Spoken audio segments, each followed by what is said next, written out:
Assalamualaikum warahmatullahi wabarakatuh. Nama saya Muhammad Mukhlis Farhan bin Muhammad Irazi. Nombor metrik D193111757 dan Muhammad Hafiz bin Mazlan. Nombor metrik D193123999 akan membentangkan tajuk tawarruk.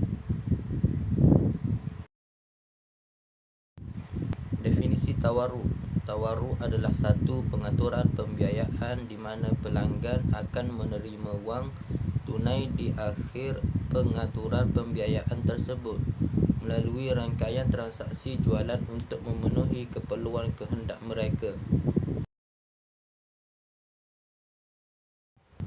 Tawarruk dari segi bahasa. Dalam aspek bahasa, tawarruk ialah perkataan Arab yang berasal daripada al-warid, iaitu wang, perak, dirham atau perak. Al-Quran telah menggunakan perkataan al-warid dalam firman Allah Subhanahu wa taala. Maksudnya, sekarang utuslah salah seorang dari kamu membawa wang perak kamu ini ke bandar. Kemudian biarlah dia mencari dan memilih mana-mana jenis makanan yang lebih baik lagi halal yang dijual di situ.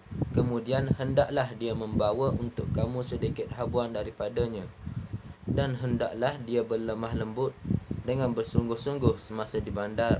Dan janganlah dia melakukan sesuatu yang menyebabkan sesiapa pun menyedari akan hal kamu. Surah Al-Kahf ayat 19. Manakala perkataan al-tawarruk pula memberi maksud al-warid, iaitu memberi wang. Dari segi istilah syarak, tawarruk bererti seseorang yang membeli satu barangan dengan pembayaran secara tangguh, kemudian orang itu menjual pula kepada pembeli lain dengan harga yang kurang daripada pembelian pertama itu bagi tujuan mendapatkan wang tunai. Aplikasi tawarruk dalam produk deposit di perbankan Islam. Definisi deposit adalah wang yang disimpan ataupun tersimpan di dalam bank ataupun sebahagian daripada bayaran berupa wang yang dibayarkan. Sebahagian lagi adalah hutang. Deposit boleh merujuk kepada tindakan dan kesan deposit, tempat penyimpanan sesuatu barang atau sedimen yang ditinggalkan oleh cecair. Di Malaysia secara khususnya, produk pembiayaan peribadi yang ditawarkan oleh institusi kewangan Islam pada ketika ini dibangunkan berdasarkan dua konsep, iaitu bainah dan tawarruk. Bank Islam Malaysia Berhad telah menggunakan konsep tawarruk dalam menawarkan pembiayaan peribadi dan juga pembiayaan perumahan, begitu juga dengan Bank Kerjasama Rakyat. Penawaran produk berteraskan prinsip syariah tawarruk masih lagi di peringkat permulaan bagi bank-bank di Malaysia, dan kebanyakan institusi perbankan menawarkan produk pembiayaan berteraskan konsep bai al-inah. Manakala bagi pembiayaan perumahan, majoriti institusi perbankan mengaplikasikan konsep pembiayaan bai zaman ajil dan musyarakah mutanakisah.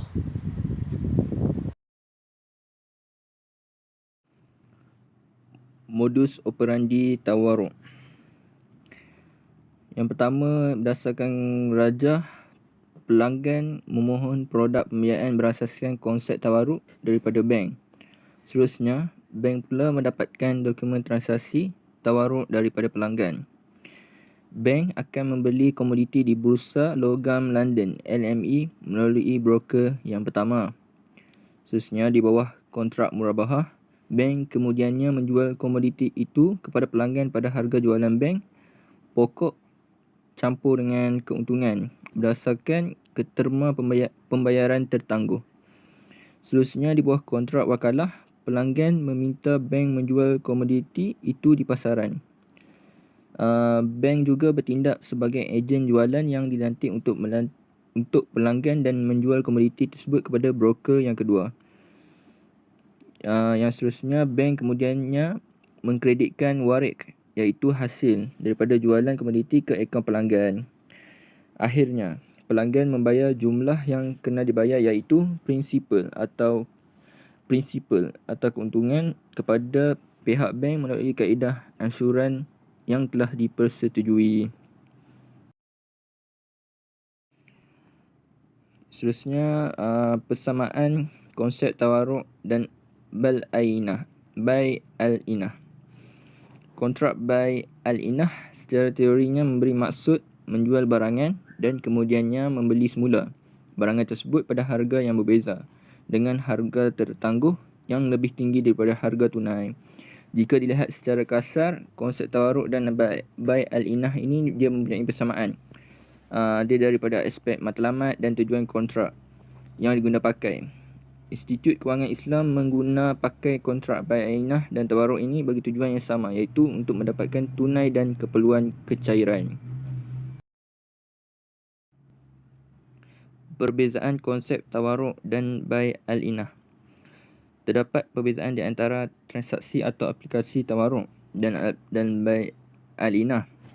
Perbezaan ini yang pertama dilakukan oleh Salah Al-Shalhub dan M. Iman Sasra Minajat, di mana perbezaan utama dalam kontrak bai al-inah adalah penjual dalam kontrak pertama merupakan pembeli dalam kontrak kedua. Manakala bagi kontrak tawaruk pula, penjual dalam kontrak pertama bukanlah pembeli di dalam kontrak kedua. Berdasarkan ini, pengkaji menegaskan bahawa perbezaan di antara kedua kontrak ini ialah apabila komoditi atau barang yang dijual beli akan dijual semula kepada penjual pertama, manakala bagi konsep tawaruk, barang atau komoditi dijual kepada pihak ketiga, bukan penjual pertama.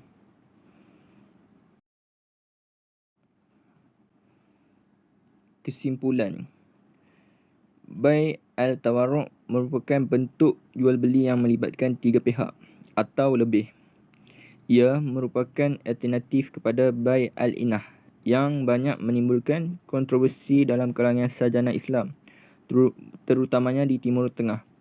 Tawaruk merupakan alternatif baru dalam membantu institusi kewangan Islam dalam mempelbagaikan produk dan jenis pembiayaan kepada pengguna.